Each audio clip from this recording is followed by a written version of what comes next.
Hey guys, this is Kino DVT here, bringing you a game I found on... can't remember what the website is, but it looked like an interesting game. It's a PvP VPVP. So basically it's a 2v2 where all four players are P on Tempest. I'm here with my good mate Talene, and this is going to be fun. How you doing, guys? Let's get underway, I suppose. Now, both of us play Protoss as our primary races, so we are going to be able to see what's coming on a fairly regular basis. Now, let's see if we can get these name pronunciations right. We have Arian and... how would you... The Beanie. Okay. And we have Renganar and... Shapiro. Right. Okay. Cool. So... what's your thoughts on the map Tempest? I know we've played on it a fair amount. Oh, it's just being able to find the opposing factions as quickly as possible. Yeah, it's interesting. I mean, any game that goes past 20 minutes, you generally want to start taking the other side of the map, and depending on the spawning positions, it can be interesting. Now, Arion really could be doing a lot more with that probe instead of just sitting there. Yeah, this is a bronze level game, so the players aren't exactly very good. So this might be more of a what not to do video. Just quickly, we can see that Tabini. We can see that none of the players except Ranganar has actually made any hotkeys. He's the only one with hotkeys, with 5 and 6 being Nexus and 2 being his probe. Now, everyone should be doing this, so that's not exactly a good thing. We do see the opposing team getting the early scout on their opponents, and I believe it's the same with the other team. So both teams now know. No, they don't. That's Ragnar as well. Ah, right. So only one team knows where the other team is. So 6 full, 4 gate, any of those strategies could work. Because we toss. I wonder what that means. Alright, so we can see that Ragnar knows where the opposing teams are, so he's just going to continue scouting and see if the other opposing faction is scouting behind that. It seems that they're not. We can see that on the minimap. You can see an early gateway by blue, along with purple as well. Ragnar's, let's see, what's he going to really build into? Ragnar laying down a gateway cybercore. We can see this is fairly standard for 3 people, however red seems to be lagging a bit behind with this cybernetic core going down now. The other big difference I noticed is The Beanie? Yeah, that guy has put down 2 gateways a lot earlier than his opponents. However, he is pumping out the same amount in the form of a cybernetics core and workers. At the moment we've been seeing fairly consistent pro production, although blue is not. So not exactly the best thing to do. Resources are fairly low, gas building up for blue, but that's not exactly a problem given the cybernetics core just popped up. He should be able to spend most of it. There's a big pop difference occurring between Tabini and Ragnar and and Arian. You can see that Tabini is on 18 harvesters and Turquoise is actually falling behind. Sharpanino. Ooh, I think we're going to see some early pressure here from these 2 zealots, which, if they push into...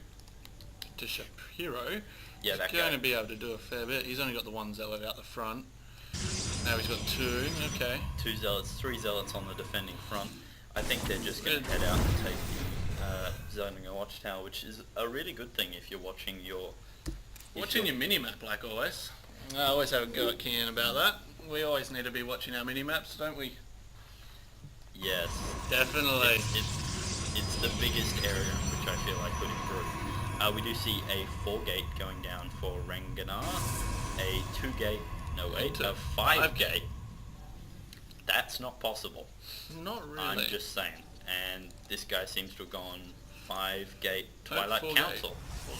4 gate Twilight Council. So I think we're going to be seeing a predominantly gateway units here. Now if we look at the resources tab, we can see that resources are starting to build up. But again, with 4 gateways you can use up 400 minerals in 30 seconds. So that's not exactly the biggest problem. These guys are on the European server, so they're probably speaking something. Something different than English. Yeah. We do see that Turquoise has a very bad economy. This is something you'd never want to have happen. I mean, we're looking at the 6-minute mark in the game, and he's only got like diddly squat workers basically. 13 workers, 16. 13 workers on minerals, 3 on gas. That is not an economy. You can run more than 2 gateways, if that off. However, we do see a push coming out from Ranganar, which is going to be quite effective versus the Zealots, which are just walking past. They're his Zealots, dude. They're his Zealots, yeah. Okay, so we can see a force of Stalkers and Zealots. 5 Stalkers and 5 Zealots on Zapira, or Shapira and Ragnar, versus 13 Stalkers on the other side, and only Stalkers actually. Yeah, this is, with Blink, this could get interesting. It definitely could. Have they got level 1 weapons yet? No, neither. No forges? We do see level 1 weapons coming down for Turquoise. So he's getting the most upgrades, playing the best with the worst economy. Interesting. So he's probably going to be relying on micro more than macro at the moment. We can see red moving out with a fair amount of Stalkers. Yep. Blue's lagging a bit behind, and this is going to be problematic given the amount of Zealots and army just sitting here. I mean, if they engage at the same time, which they now will, they should be alright, but it should be interesting. There are no Zealots, so there's no tanks in the, or cannon fodder in the army, so maybe not the best idea. We do see more Stalkers walking in.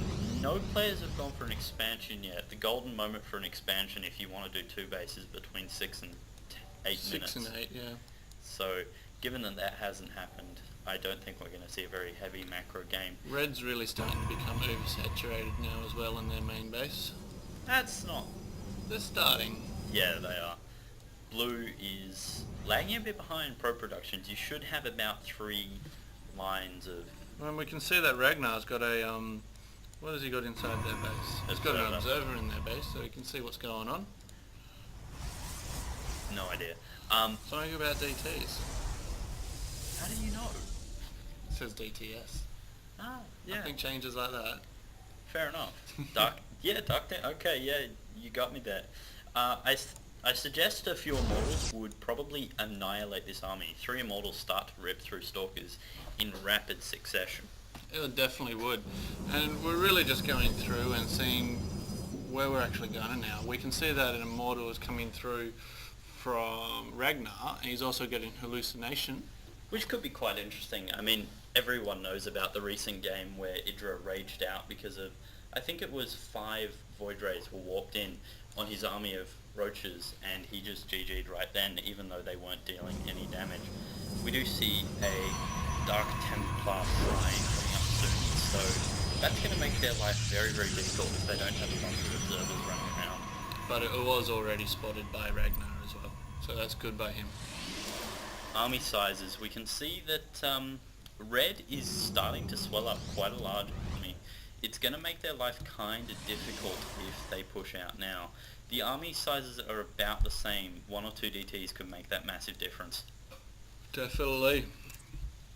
We can see that Turquoise is now building some cannons just to play it a bit defensively. How the hell can you run 8 gate off 1 base? I do not know. We do see a push coming out here. This is going to be very, very bad for their opponents. This is not the ideal course. I mean, as you can see from the box, we have the fake Colossi there as well. Fake Colossi, and he got targeted by it, so that's a right there. I'm surprised he didn't spot it. This one is the brain start shooting with bits. The Stalker does not walking this way. But I do believe that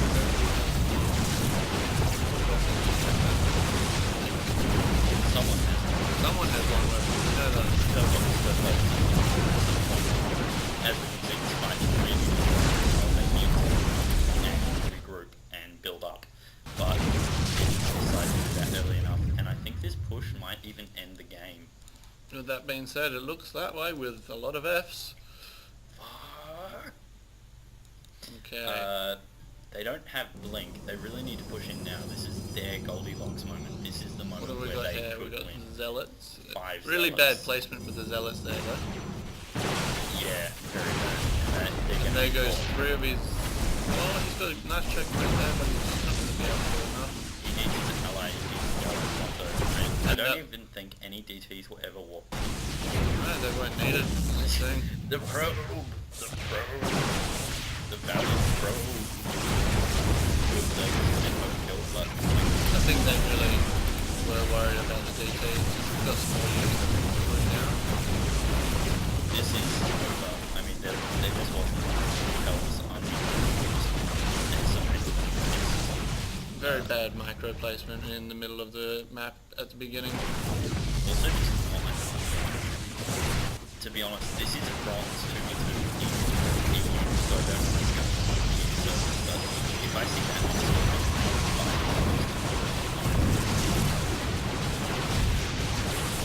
But you can see that in the last attempt definitely probes out, so we might see some training back. You never know. I don't think it's going to come back this time. I think it's going to be purple just sticking it out for a while because we know this game is longer than 14 minutes, so they're not going to do it for a while yet. How it's possible or anything like that at all. We can see that red's now expanded as well. That's the first expansion of the game, so lagging a bit behind what would normally be proviso.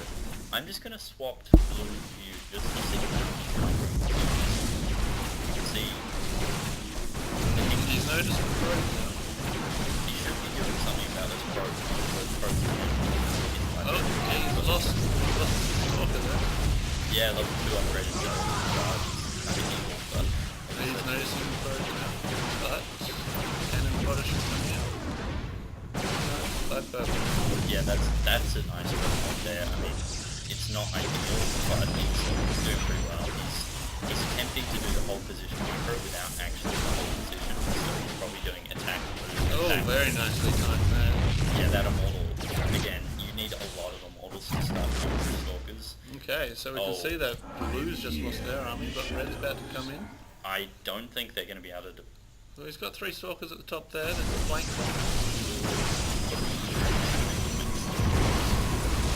Alright, he's not doing too bad with his level 2 weapons. He has the advantage. He's actually going to win. He managed to deal with one. There goes the zealots with the 2 weapons. Starting to... And now the Stalker army is just doing nothing. They're just throwing units at them for nothing. Red is doing very, very bad on macro. He's currently sitting at 1800 minerals and 400 gas. That's a lot of zealots, 17 more zealots and you would have won the game. Purple's doing alright, 600, 300.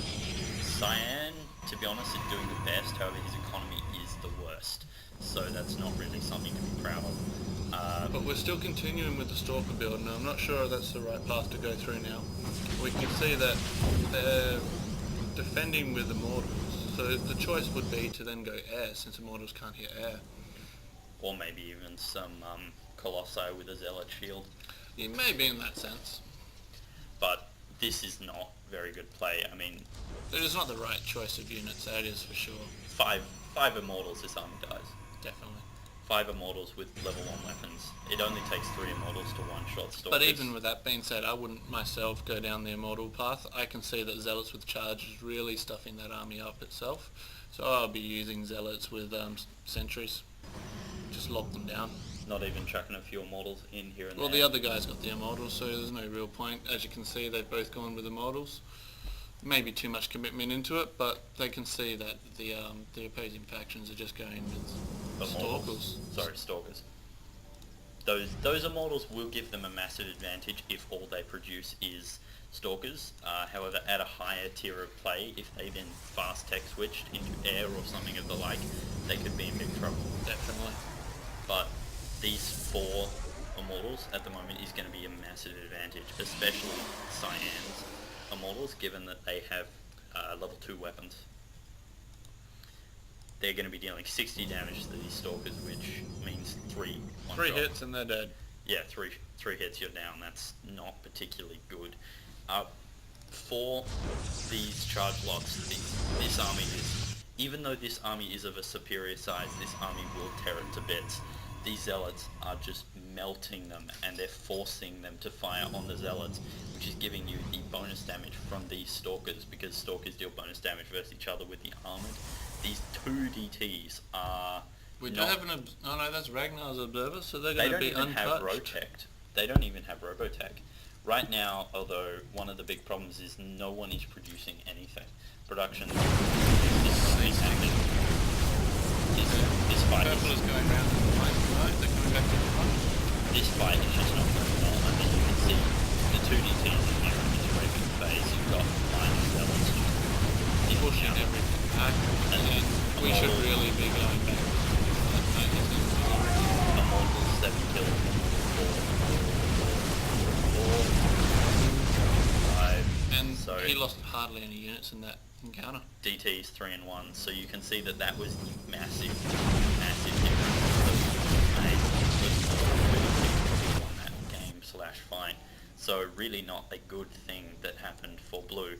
However, they have expanded and their opponents haven't, so if they were able to hold on for a couple more minutes, they would mine out very, very soon. You can also see that Blue's completely mined out. Yeah. Now gone into their expansion. Blue and Red are completely mined out, which says they have a well-managed economy. You should be mining out by the 16 to 18 minute mark if you have a fully saturated base almost as fast as possible, which unless you're doing like a 6 to 8 minute push, you should. Now, Cyan is going to be fine for a couple more minutes because he just didn't have enough workers. He did pick up in the workers, but still not very good. With this, you can see that having your units really trump the others is where you're going to win, instead of just massing into the X unit, may it be Stalkers or Zealots in Protoss's form. You really need to start to look at what your opponents are doing and seeing how you can actually beat them. That's the only way you're going to actually proceed. I mean, they're called hard counters, and people play the hard counters and they want to kill it. And while the other team could have tech switched out of what they were doing, they really didn't. And I mean, there's a couple of key mistakes I'd like to point out.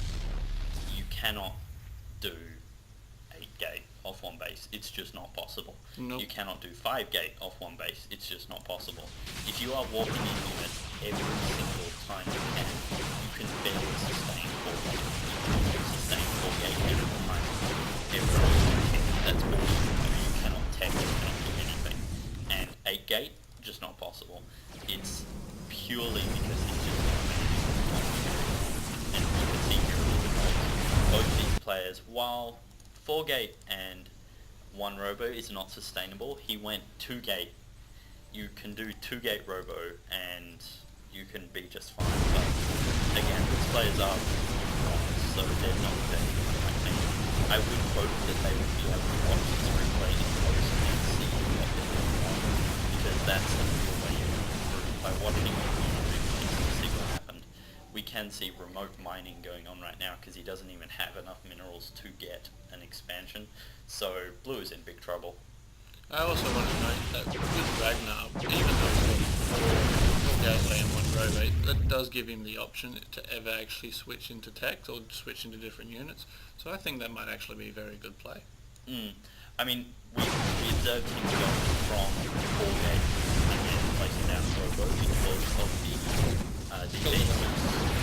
Not so much. Oh, he needs the observer, yeah.